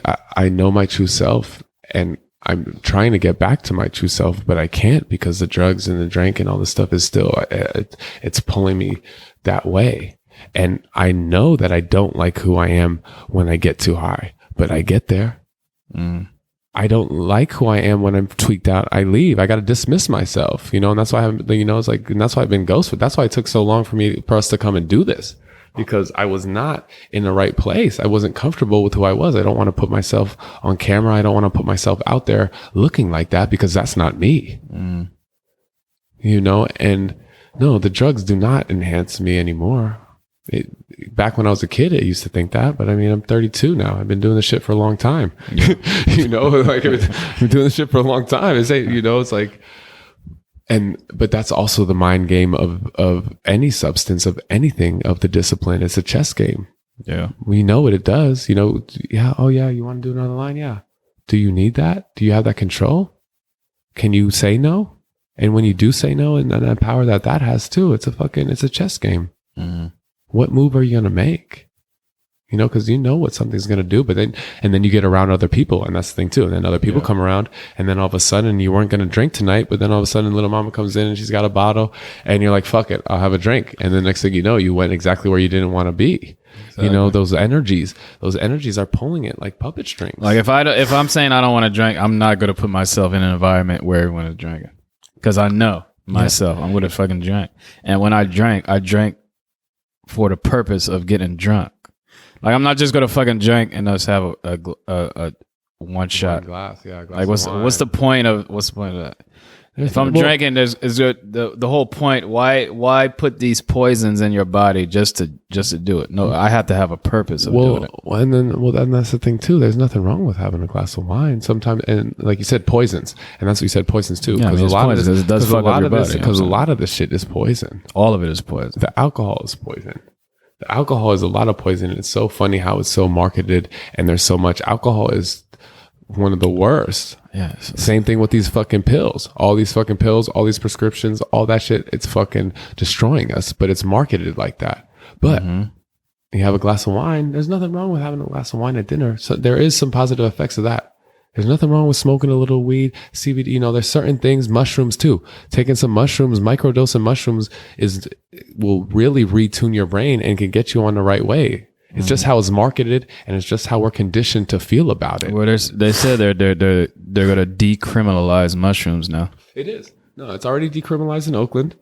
Is it? Yeah. Oakland, San Francisco is decriminalized. In Oregon, everything. In Portland, everything is decriminalized. Yeah, I remember I just came back from that area, and then when I was driving there, every billboard I saw was like, "Do you need weed? Do you need weed? Do you need this? Do you need that? Yeah. Do you need heroin? Do you need fucking? Do you want fentanyl? Do you all want on mushrooms? The freeway, nigga, with big ass billboards. Market. That's what I'm saying, bro. It's conditioning. They want us to fucking destroy ourselves. We can't like the human mind and the human power is so much stronger than.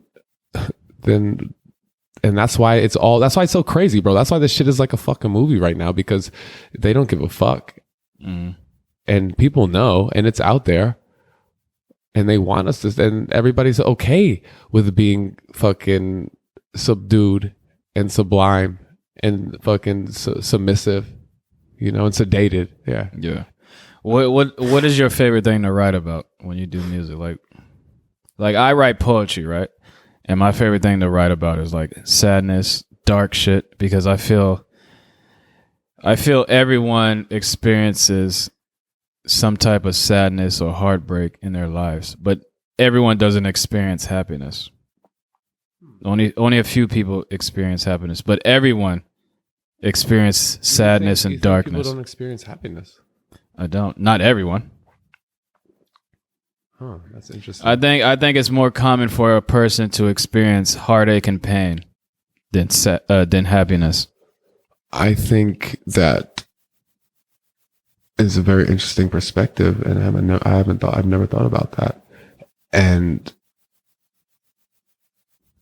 I don't think people really have the right gauge or the spectrum to even understand that. I think there's a lot of people that are up here that get frustrated and get upset because they didn't get what they want, and they feel heartbreak.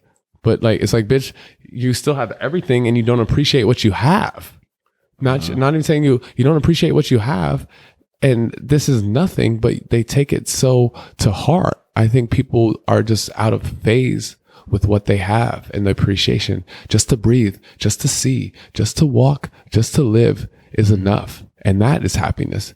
To have all of our extremities and to not have to be in a wheelchair, to not have to be blind, whatever, you know, there's so many things that we have that we don't appreciate. I think everybody experiences happiness, but they don't realize it because they're so caught up in wanting more. I think, yeah, exactly. But they're not waking up saying, "Oh, I was born with both my eyes, clear vision, 10 toes, 10 fingers, feet, all that shit." They're not talking. I know they're not thinking that brings them happiness. They're not, and I'm not, and I didn't answer your question, but I think that was a good answer, and that was something Kanye would say. I didn't answer your question, but that was a good answer. No, you didn't answer my question. You know, so I'll say like what do you like to write about? You know, I like to write. You just like party, like you write like party songs, or do you get deep when like? No, you gotta listen to my shit, bro. I write about a lot of shit, and everything that I write is an extension of myself. You know, somebody the other day when I was in Vegas, this dude was talking about Michael Jackson. And he was like, you like Michael Jackson? And then started talking about the kids. Greatest performer in the world. Yeah, and it's like and it's like, how do you separate it? And it's like, as an artist, you can't separate an artist from their art, because the art is who they are. So I write about myself. I write about what I think, what I do. A lot of my shit that I write is about me. I'm attacking myself. I'm talking to myself. It's my therapy. Mm-hmm. For me, writing my music and my flows and my rap is a therapy for myself to get that release out and to put it in another form and to take that darkness, just like on some Doctor Strange shit.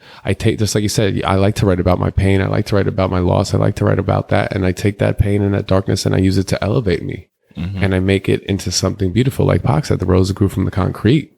I take the struggle and I take the pain and I take all of that and I turn it into something beautiful, because it can be, because it's not just one-sided. Can you, I don't know if you just said this, but you don't think you can separate the person from the art? Like, can you separate R. Kelly's music from his personal actions that he took? 100%. Michael Jackson, can you seprate his music from fucking with the little boys? People, yes, people can, and that's funny that you asked that question, because that was what I preluded to it. Yeah, I mean, people do. You have to, because nobody is just one static thing. Yeah, Michael did whatever he did. Yeah, R. Kelly did whatever he did. But that's not who he is. That's what happened. But there's no denying the greatness of the music that he made, correct? Because I'll play R. Kelly in a minute. I'm not even really a fan. I'm not really a fan of them niggas like that. But their music is fire. Don't get me wrong. But I'm not really a fan. I'm not into Michael like that. I'm not into Kells like that. I mean, well, we didn't grow up. But still, I can't deny the greatness. I mean, look at the numbers, look at the performances. I mean, from the moonwalk, Michael Jackson, the two number one people who sold albums in the year 2022 was, I think Taylor Swift and Michael Jackson. Michael Jackson sold 22 million records just this year, and it lives on, and that speaks for itself, and that answers the question. That answers the question. People do still separate the music from the person, and you can't hold a person accountable for all their actions, because we don't know what they've been through. And Michael, we look at Michael, bro, that motherfucker's been through hella shit. He's been a kid. He's been on that center stage for so long, and who knows, all the abuse and all the madness is in his mind. And that's the thing too. It does fuck up your mind. The genius and the insanity. It's a fine line. And to create and to have all that power and to do all that shit, it puts you in a weird place. And that's why he did whatever he did, because he was not himself. He was a god. Michael had the whole world praising him. When you have all that energy and all these people talk, and I mean, I'm on a small scale right now. Like, I'm on a small scale just in the town, just in the Bay. Mm-hmm. And it's hard for me to handle that.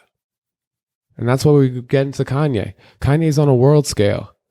That's why he fucking does it. It's hard to handle when you hear everybody and you feel everything and people praise you. It's hard to handle all that energy. You lose yourself.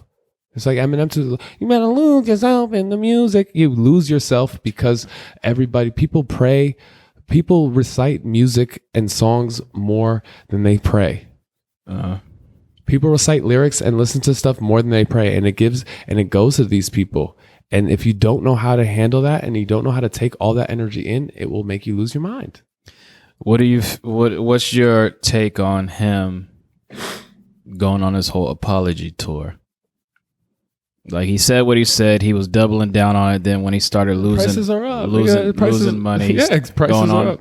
That's his price. He fucked his price up. Do you think he should just be like, stay down to what he's saying? Or do you think he folded to the masses? No, I mean, he's just trying to figure it out.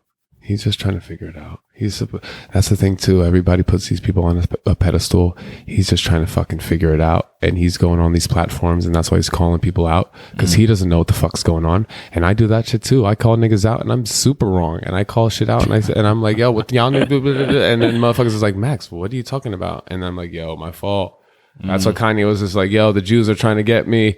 Like, yo, and that's why he's coming back and he's looking at like, yo, my fault. Like, he's just trying to figure it out. But he's doing it. But when you're in that when you have that much power and you have that many eyes on you, you can't call people out like that.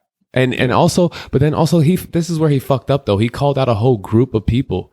He called out, all the Jewish people instead of calling these specific. Yeah, and that's what Kanye normally does. How many in that Sway interview? Mark Parker, Walt Disney. He be more specific. He was way too vague, and he attacked a whole group of people. Yeah. If you want to call niggas out, he should have called people out specifically, and that's where he fucked up. And he called out a whole group of people, and that's where it became genocidal. That's where it became anti-Semitic. You can't be fucking calling out a whole group of people. You got to call out the motherfuckers that you're mad at. And not everybody. Yeah. But then that's the whole thing too. There's a fine line, because when you get so delusional like that, it is everybody. It is everybody's in everybody. When you get delusional like that, everybody's against you, and you can't tell. Well, I believe I'm gonna give this example. I'm gonna use a harsh example. Warning if you're triggered, but let's say a white woman. Let's say a white woman, right? Karen alert. A white woman is raped by a black guy. And then a couple years go by, she's raped again by another black guy. So she's raped twice by a black man. Now she feels a way about black men, period. She's scared of black men. So now she has the thinking of, I think all black men specifically are fucking rapists. Now that's bad to say, but you take that understanding, you can be like, okay, yeah, I understand why she would feel that way. And she made a generalization of all black men based off those two harsh, crazy, worst thing scenario experiences that she went through. So now Kanye West saying all Jewish people are this and that. Probably because everyone he dealt with were Jewish that did him wrong, and now he's like, fuck all Jewish people. Right. But let's look at it from another perspective. Okay, you got raped by two black men. Well, are you the victim? Why are you in these scenarios? Why were you raped? What did you do? Let's look at it from that too, because these people want to play the victim. They also set themselves up. There's a lot of people that fucking keep setting themselves up for failure and don't realize it. And then they want to blame everybody else and say, oh, these niggas did this and these niggas did that. No, bitch, you were at the spot and you did this and you did that. And you weren't even raped. You were just so fucked up that you didn't even realize what happened. And now you want to play victim.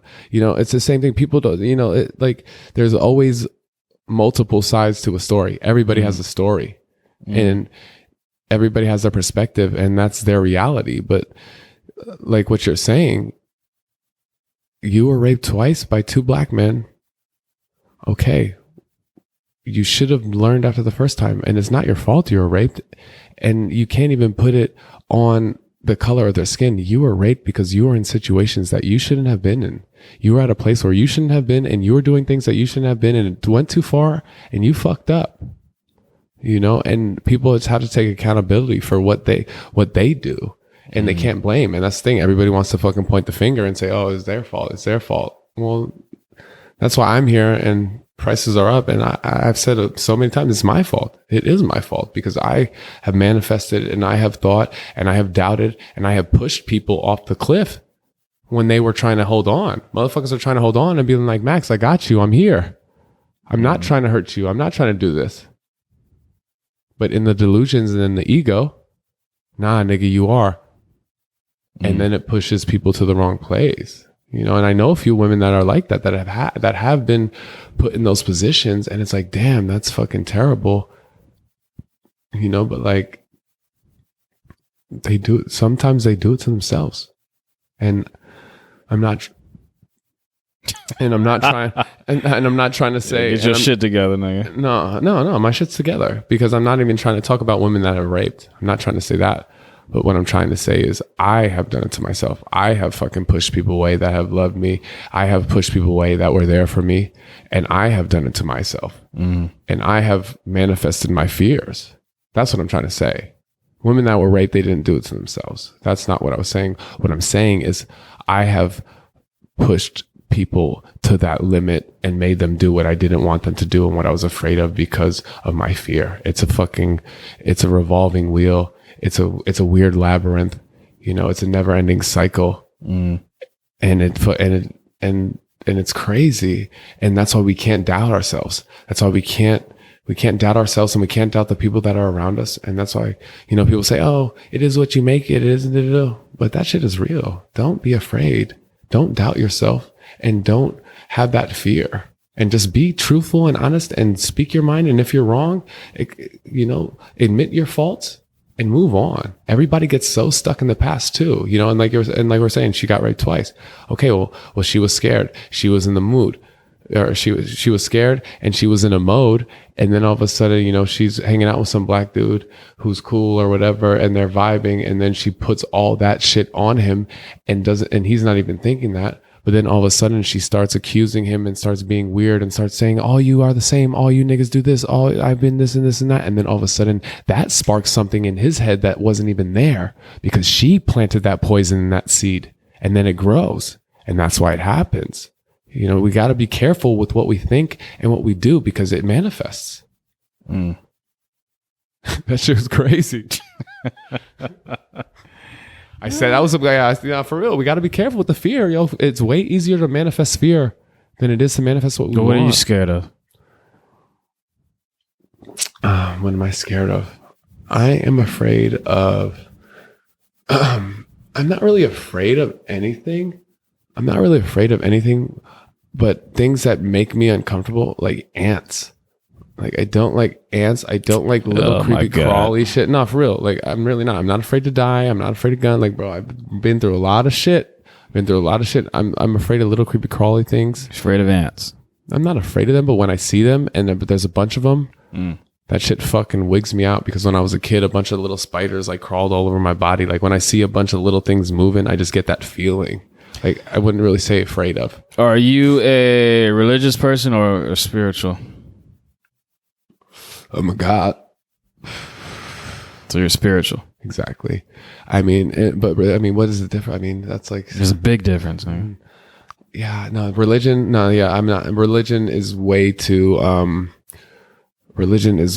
classified, and religion is way too institutionalized. Religion is the Bible. The Bible to me, Christianity to me, is just a sense of control and a state of control. And if we look back to the Crusades, if we look back to those times, hell and heaven was just put in place to make people complacent. So no, I can't fuck with that. But then, you know, if we talk about, you know, if we talk about the Quran, if we talk about, you know, being a Muslim, you know, that's a way of living. That sense is different, but still that's also a sense of control, but that's also a power and a guide, you know. And then if we talk about, the Torah, and we talk about Hebrews, and we talk about Jewish people, that is also a guide, that's also a way of living, you know. And I don't know enough about that to speak on it, but I do respect how the Jewish people live and their mentality and those vibes. I mean, and then if we talk about Buddhism, I mean, is Buddhism a religion? It's not, but like still all of the things there, and at the end of the day, they all say the same thing. They all say the same thing. It's just wrote different, and a different perspective, and a different propaganda, and a different story. You know, and I'm a believer in source. I believe in the source. I believe we're all connected. I believe in energy. You know, I'm more scientific. I wouldn't even, and I'm very spiritual, but I'm more scientific. You know, everything is energy, and I'm really deep into my meditations, and I've had plenty of outer body experiences, my dreams. You know, I mean, sleep paralysis, spirits, you know, like I'm saying, I'm an energy. I'm not even spiritual. I'm just an energy guy. Vibes, the vibrations, everything is broken down in vibrations. I'm an energy guy. I'm about the energy. Explain to me this new single that you have out. Mimosas? Yes. Mimosas. I mean, this is the reason why we were drinking mimosas all night. It's the reason why we're sipping mimosas right now. So explain to me the new single, who produced it. You know what I'm saying? Just give me the backstory on this. Yeah, that's a whole lot. Mimosas is a vibe, and I didn't even like mimosas, bro. I used to love drinking mimosas back in the day. I stopped. And then I made the song and it came out. And then all of a sudden I've been drinking mimosas every day since, because I got to fucking I got to rep the brand. I got to live myself. Yeah. You know, and the production on mimosas is great. Shout out to Pax. You know, we redid it. These niggas were hating on it. And we tried to tell them prices were up. They didn't want to work. So we retuned it. And the song Mimosas took 2 years to make. I mean, mimosas, that's why I have multiple mimosas. Because originally the Mimosa song was supposed to be like the old school hip hop. You know, it was supposed to be Wu-Tang-esque. It was supposed to be like Papoose when they did Papoose, Busta, Remy, and all them when they had hella people on the song. But it's like nowadays, nobody wants to listen to a 5-minute song. I had to split it up. How long is the original song? Original song's like 8 minutes. Okay. Original song's 8 minutes. And, you know, like, but people don't have the patience for that. That's why I split it up. That's why I did different versions. That's why I got Mimosas 5 a.m. with D Dot, you know, and Nasty Say Ya, you know, and then I got Mimosas 7 a.m. with Noah Star and with Oso. And then I did another verse. And that's the crazy thing is too, that verse at the beginning, these bitches is dogs, they just want a bone when she at the house and she says she alone. Like that wasn't even supposed to be my verse. That was supposed to be my boy Deli's verse, but he got killed. Like R.I.P. Deli got killed by his cousin in front of his house. This nigga was living in his car and I was trying to get in the studio. I literally sat in the car with him and I literally wrote his verse in my phone, helped him work on the lyrics. I wrote it in my phone. I had 3 studio sessions. He missed every one of them. I wanted him on the song. Damn. I wanted him on the song, but he couldn't make it. He never showed up. He never made it. It's like, how can I get you up? How can I elevate you if you ain't going to show up? You know? So I put that on there as a tribute to him. And on the 11 a.m. Mimosas, I was going to have the back end and do that verse. But then I was like, nah, that's why we'll do the other ones. And I'll put my other verse on there, you know, because like in memoriam to him, but at the same time, it worked out. But you know, it's like I literally wrote the verse in my phone, and it was a collaboration with me and him, but he never showed up to the studio, you know? So that's why I did it like that. That's why there's this other version, this other verse, and it all just kind of played out weirdly. And I wasn't even planning on it like that. But then it's like, yeah, let's split this motherfucker up. We'll do multiple versions. We'll have multiple mimosas. It just sounds good. It just worked out. I didn't even try. It just came together. Okay. And is this a single off your next project? Or no, it's just I'm just dropping singles. I mean, right now I'm just going to just drop these singles, you know, because doing the albums and doing all that, you know, like it's a lot of work. And the attention span, you know, it's hard to grab people's attention, you know. That's why I'm just got short attention spans. Yeah, it's so short. I'm just drop these singles, hit them with these shit, hit them with this, hit them with that. You know, because spending a time on an album, it's a lot of time to really sit down and make it. Like making an album is like writing a book. It's like painting. It's like making a movie, you know. And that's what I wanted to do with Prices, you know, the flow and listening to it. Like when you slap the album, I want you to listen from the beginning to the end and make it flow through. You know, I don't want you to just like a couple songs. You know, I want it to flow. You know, so like right now, I'm just trying to drop these singles because I don't have the patience to sit and do an album again like how I did last time, you know, or the money. The prices are up, you know, it's a lot of money to do that shit. I don't have the patience. I mean, I know you've been doing this for a long time, but where do you see and where do you want your career to go in like the next 5 years? Where do you want to be?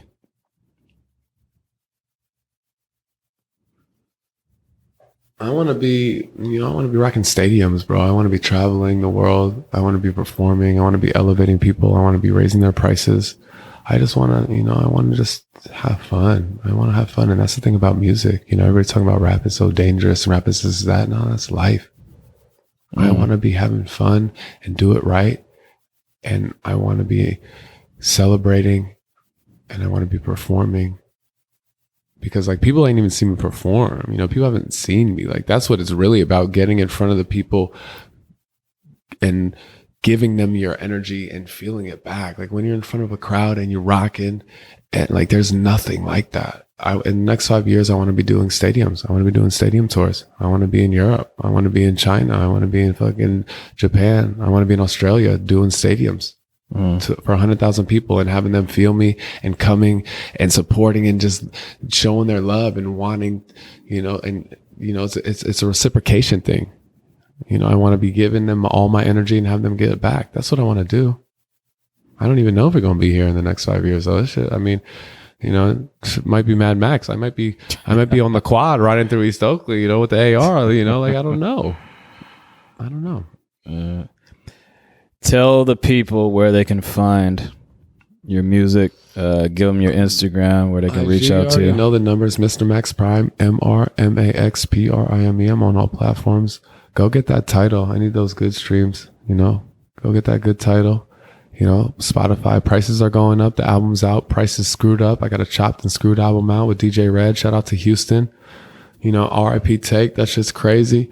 But, I got the chopped and screwed album out. I'm on all platforms, and the videos are coming soon. I know people want to see content. I know people want to see what I'm doing. They don't just want to listen, so we're coming with the content.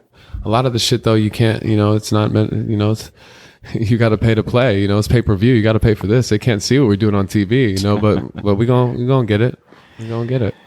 So everybody, support this brother. Very talented, very intellectual dude. I know him not from the music, but I just know him personally. So that tells me the music is the afterthought. You know what I'm saying? I know him personally, and I can vouch like he's good spirits. Always a good vibe when I'm around him. So everyone go support him. Follow him on Instagram. Go stream his music. You know what I'm saying? I don't even mean to interrupt, but like that's the crazy thing. We've only interacted a few times, but like that's the thing that's special, and our connection goes past this time because we've been talking about doing this for a while, and you saw something in me. And you knew this shit was going to be like this, and you were like, yo, we got to do this. I need to bring you on. I want to bring this out of you. You saw that in me. Yeah. Because we haven't rocked, like we rocked, but it's been rare because I move too much. But you saw something in me, and I really love you for bringing me on, bro, and bringing me here for real. No, that's love, bro. You brought, like you saw something in me, and that takes a lot for a man to be like, yo, let's make it happen. Yeah. And that's power. So now introduce your new single, Mimosas, to the people. I mean, the intro's already on there, but you saw us. We're drinking, mimosas, Go get a mimosa. It doesn't matter what time it is. It could be the morning. It could be the night. Little mimosas are always good. A little vitamin C, get some healthiness in you. You can't always put the poison in. You got to put some good in you too. So pop a bottle. Prices are up. Let's go. This is Mr. Maximus, and this is Mimosas. And this is Everyday Celebrity Podcast, and we are out. Yee. Right. It's amazing, it's how we do it. I'm champion. I don't play on team. I just set up. I gotta show them how to celebrate, have a good time. You gotta pop bottles. You gotta get it popped. Riding in the Porsche, working with these whores. Pull up to the Loris and I hit it in the forest. The view is so gorgeous. She was horny in a story for the glory. Champagne pouring, mimosas in the morning. Mimosas in the morning, sex, coke, mimosas in the morning, mimosas in the morning, sex, coke, keep mimosas in the morning. Wake up, pick up the phone. The girl won't leave me alone. Right. Hop out the Porsche, pop up a cork. The pressure and tension, you feeling my force? Yo, the bitches look bored, so we're gonna explore. I've been there before, that's just par on the course. She gobble up dick and I finish my chores. Whoops, I came in her core. Yeah, and the coke from the source, flame from the torch, pulling them strings, they just Honda record. These are the things on the star you wish for. Blow out your candles and count up your cake. Turn up at the lake, reel it then reel it. You stuck on that fake, willing and dealing. She came on a date, oh had some queens, so I called up my ace. I put coke in her butt and I came in her face. Mimosas in the morning, sex, coke, mimosas in the morning, mimosas in the morning, sex, coke, keep mimosas in the morning. Wake up, pick up the phone. Pick up the phone, the bitch. Girl won't leave me alone. Yeah. The girl won't leave me alone. Call daddy busting nuts on your back. Sex, coke, mimosas, nipple ring chokers. She a throwing motor boater. Fuck her, I fuck her. slower. She's a goer, I know her. Slapping that Claude Von stroke when I stroke her. Poker, strip Uno dick sumo. Big tuna, big puma like the grew up. Rick ruler, pickle Rick is a ruler. Know it. First psycho make it stuck on the gecko. I like her tame, but I like the horror ghetto. Don't know her name, I like that more better. Know it's the truth when she hit the falsetto. Lick it, stick it, scratch it, sniff it. 10,000 leagues under my Charles Dickens. It's a party in the crib, I'm sucking titter. Mimosas in the morning if you with it. Mimosas in the morning. Sex, coke, mimosas in the morning. Mimosas in the morning. Sex, coke, keep mimosas in the morning. Wake up, pick up the phone. The girl won't leave me alone. The girl won't leave me alone. Why that bone mask got me hitting my demon flow? She fuck with me and can't leave me alone. Fuck with me for that throat coat. That's why I call her my throat coat. I'm getting my bands up, dollars be dancing. Might pull a T-Pain, we on Wisconsin. I got my raps on it for the fashion. I need a mansion, yeah, I be dashing. They don't get bread like keto. They get no house like DeVito. I give Mr. N like Steve-O. For me, she got a libido. Tequila sunrise, I'm on the balcony watching the sunrise, yeah. Living like that, cause I know that everyone only got one life. Riding in the Porsche, fucking with these whores. Pull up to the Loris and I hit it in the forest. The view is so gorgeous. She was horny in a story for the glory. Champagne pouring, mimosas in the morning. Mimosas in the morning. Sex, coke,